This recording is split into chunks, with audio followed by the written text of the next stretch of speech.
And welcome back, ladies and gentlemen. I hope you're having a fantastic holiday wherever you might be. I'm still in the holiday cheer. I'm rocking some of the Christmas merch we got. Yes, Gengar is the best Pokemon of all time. Don't even come at me, my favorite Pokemon of all time.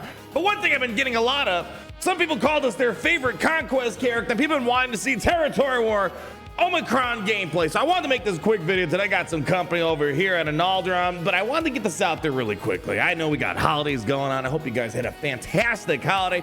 Whether you celebrate Christmas, Life Day, or you're just enjoying another day here on this fabulous world, I want to thank you from the bottom of my heart. Happy holidays. Thank you for all the love and generosity you've given me over time, and I hope we have a nice 2024 around our corner. But speaking of 2024, our next Grand Arena is coming in 2024, and Territories, people are speculating next year might be some big changes. Who knows? How is this guy gonna fit into this? So I got some Territory War gameplay I'm gonna share with you guys, but there's gonna be a bit of a caveat here. Let's start up with some gameplay that I'm showing from Squad Arena. First, I don't know why you're showing Squad Arena footage. Okay, here's why. After this battle, it's gonna be all Territory War Omicron gameplay, so you can see him in action a little bit. Here's the problem. Right now, the people utilizing Dark Trooper Moff Gideon are people in top-end guilds, and generally people in top-end guilds are kind of keeping things under wraps. Hush, hush, we don't want to tell anybody. I kind of get it. This is one reason I don't like Territories that much. But I do know that Dark Trooper Moff Gideon can counter some Galactic Legends, and this is just me showing inside a Squad Arena. Dark Trooper Moff Gideon with his datacron. This is very specific though. That's another issue that we have when we analyze Omicron gameplay and stuff like that, or just in general. This is very dependent on datacrons. Now this I think is going to work inside a 5v5 Grand Arena, so keep this in your back pocket. I think this could possibly work at 5v5 Grand Arena with the datacron, but the datacron's going to be gone come end of January. So all I'm saying is, unfortunately, there's not a lot of gameplay out there, and the people who do have the gameplay, they want to keep it under wraps. And the other problem I have too is just in Territories in general. In Territories, you only need what? Like, there's only 10 character zones, so you only need like 10 teams, and it's not nearly as many teams you got to fight inside a Grand Arena. So the point I'm getting at as well, inside of Territory Wars, it's really hard to kind of appreciate characters like this, because if there's only 10 zones, you can build more powerful offensive teams that can beat Galactic Legends with maybe more consistency, if you understand my drift. Whereas if there was more character zones, characters like this might shine, because I'm getting word from top Territory War players, they swear this is an 8, 9 out of 10 character. And in terms of all the Conquest characters, not my word, but some of these top Territory War guilds out there, they're saying out of all the Conquest characters that we've had, this might be one of the best in terms of beating Galactic Legends. But again, is that being skewed because of datacrons? That's something hard to say. So I just want to put that out there. He looks fun. For me personally, when I have pulled him out, I've enjoyed him, which is something I can't quite say for Trench, especially for Boba Fett, Sign of Django. When I'm using him, even inside a Grand Arena, there's been a couple of instances where I've used him in like Commander Luke battles, and it felt really good, felt really confident in playing with him. So I've been enjoying him. I can't say he's been my personal favorite Conquest unit right now. That's probably something like maybe, you know, Maul, Commander Tano, Malicos, Malgus, something of that vein.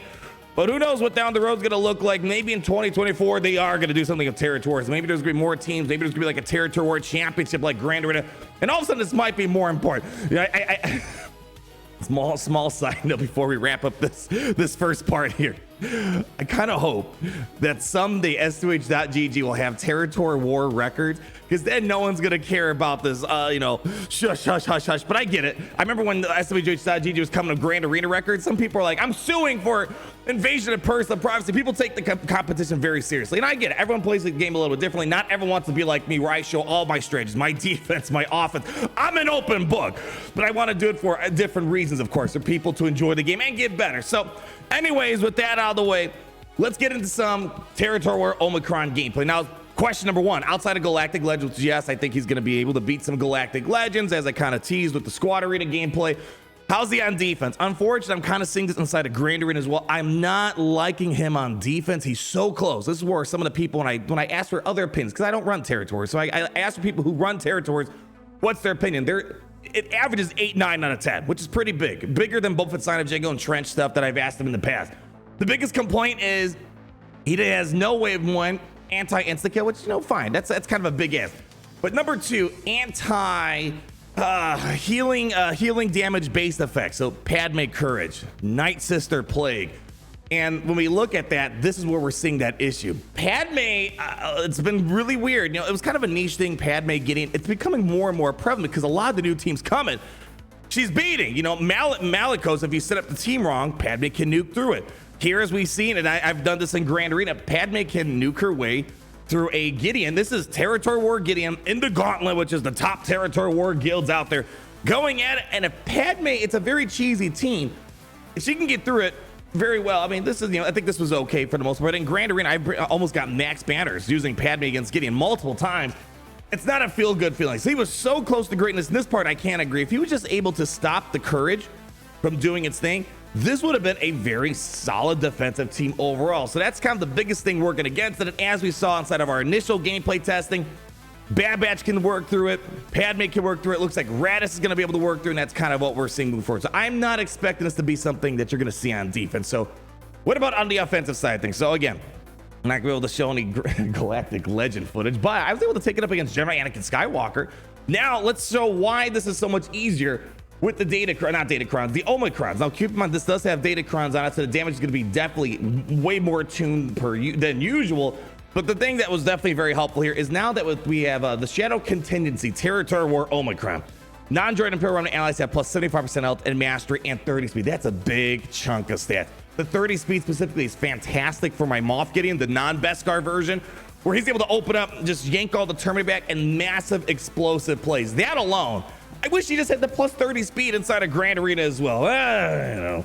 Plus, whenever a Remnant ally taunts, so Gideon or Stormtrooper dispel all debuffs from all enemies, or from all allies, and all buffs from all enemies. Whenever Imperial Remnant allies revive, you grant them a bonus turn. So the revive part wouldn't work against General Anakin Skywalker, but the sheer amount of durability that this team has is pretty nuts. Like, even in Grand Arena, I gotta say this too, in Grand Arena, it's like I'm sitting there like fighting Commander Luke's like, huh, you fool, you can't do any damage. Like, it's so satisfying between Moff Gideon's demoralized, and then with all the defense and health and all the offense de-ramping that's going on. At times it feels like they're doing like 1 damage on my team, which is pretty nuts. So this is something we saw initially, even before the Territory Wars. I want to put that out there. It just feels even better once you got 75% health, 75% mastery, and of course that speed definitely goes a long way. The other thing that I recommend, this would be the second Omicron. If you are going to go hard on territory, it's really hard for me to recommend Territory Omicrons when it doesn't feel like it's that important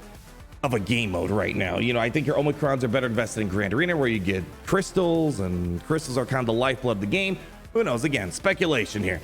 Moving on here. Oh, by the way, this is against Omicron General Grievous that we got cooking back here. Kind of a staple for territories. Again, so much Terminator. It felt like nothing was happening to my Dark Trooper Moff Gideon. But I would recommend the Dark Trooper Beskar armor as the second Omicron you would apply. Dark Trooper Moff Gideon gains an additional 30% max protection. Yikes, that's huge. And recovers 100% protection on his first turn. So it's supposed to be anti-Mara Jade. I was really hoping we'd get some Mara Jade Starkiller gameplay, because it seems like this should be a very anti-Starkiller Mara Jade thing.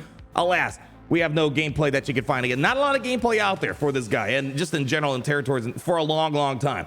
He begins the battle with a pre-taunt for 2 turns, which is great, which can't be dispelled or prevented, and gains 4 stacks of insight, and all the insight stacks we've discussed in our initial reviews. Really important for Gideon. And then whenever he receives damage, he gains a stack of insight. So he's getting way more insight than he possibly could. And remember, with that, you know, you want to have as much insight as possible, because unwavering presence becomes a lot more helpful, and all the other things, strategic onslaught, becomes a lot more helpful. Speaking of strategic onslaught, that's the last Omicron. My guild wanted us to go all 3 into this guy. I'm just a good team player. I'm a good team player is all. I wouldn't have done it on my own accord.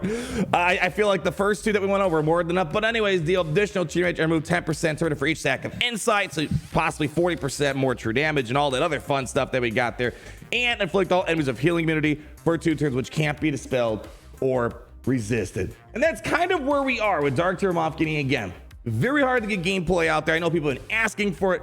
Here it is. Again, the number one problem is, you know, territorial guilds who are using them are generally people in, you know, the top of the top in the gauntlet, so it's called. And they're not all like me, where they want to showcase all the strategies and all the comps. They're keeping it very hush hush. But yeah, I can tell you just from the Squad Arena gameplay that I did for you just in the earlier part of this video, he can beat some Galactic Legends. But for me, he seems like fun. You know, I don't know if he's my favorite Conquest character right now, but again, the game might change.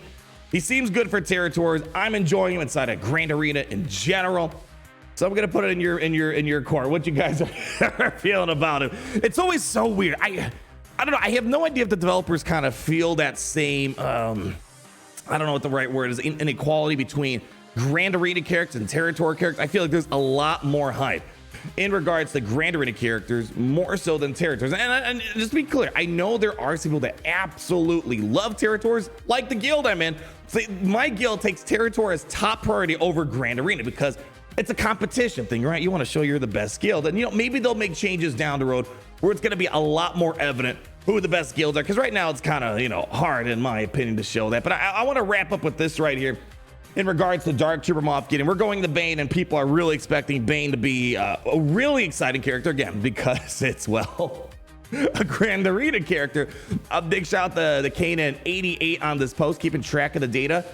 I think this is the problem. I mean, if he was a Grand Arena character, I think a lot of people would have been way more excited, but Beskar Gideon is the least unlocked Conquest character at 3 months since Boba Fett's Side of Django. What do they have in common? Well, they do have some territory war stuff. Correlation does not mean causation, but that's just my hunch, and I'm right in everything, right? So here, just the quickest thing right here. We have seen progressively lower 7-star unlocks for Conquest characters at 3 months with each character since Darth Malgus. So that could also be just saying, Conquest fatigue, Conquest difficulty. But as you can see, we have been going down for a little bit now. Beskar Gideon didn't even break 10,000 at the time of this post, which was about 12 days ago. So I'm expecting Bane is going to probably go against the grain. We should see a little bit more unlocks here. But otherwise, I think he's cool. He's fine. But I think just there's some intricacies of territories that are preventing him from really being appreciated. The game mode itself is the most important thing, and who knows, maybe one day we'll get an SWH.GG data for territories, but I don't know. I wonder if there's like a political reason, because a lot of the top whales, they're the top territory guilds, and the second territory data comes out, they'll be like, oh, I'm gonna stop spending money. I don't know. It's just speculation on my part. But here's just some territory Grand Arena stuff that I just want to show real quick to wrap this up too. We're not really seeing Gideon beat Galactic Legends in 3v3 Grand Arena, but maybe in 5v5 with the Datacron. But I can't promise you anything beyond the Datacron once that goes away. Otherwise, I'm seeing myself finding it useful, especially against like Commander Luke Skywalker. I beat Commander Luke Skywalker a few times out there, which was nice. So he's beating some decent teams, Dash Han, Chewie, that type of jazz. So I feel like at the minimum, I'm getting used. I don't know, not nearly as much as Malgus or Malicos, but nonetheless, I feel like there's use to be had out of this guy. Even if you don't like territory wars, he seems to be a lot of fun. And especially in 3v3, it's a lot easier to create an Iden team, a Gideon team, and a Veers team. Well, 5v5 might be a little bit tricky, but there you go. That's kind of where we're wrapping up with things for today, ladies and gentlemen. Let me know your thoughts down below. Again, sucks we can't really have a lot of Galactic Legend gameplay. Just gotta take the trust me bro moment. But I just want to make it clear. Is this opinion that I'm hearing from guild leaders being a little bit skewed, maybe because of Datacrons? I think it's a fair point to kind of discuss. So I think we really got to wait a little bit more in 2024. But until then, thank you so much for stopping by again. Hope you're having a fantastic holiday, having a fantastic life, wherever you may be. I'll catch you guys later. But until then, always remember how it's great to be. Gary, hit me with it. In the Empire today. It's great to be in the Empire today. The sun never sets.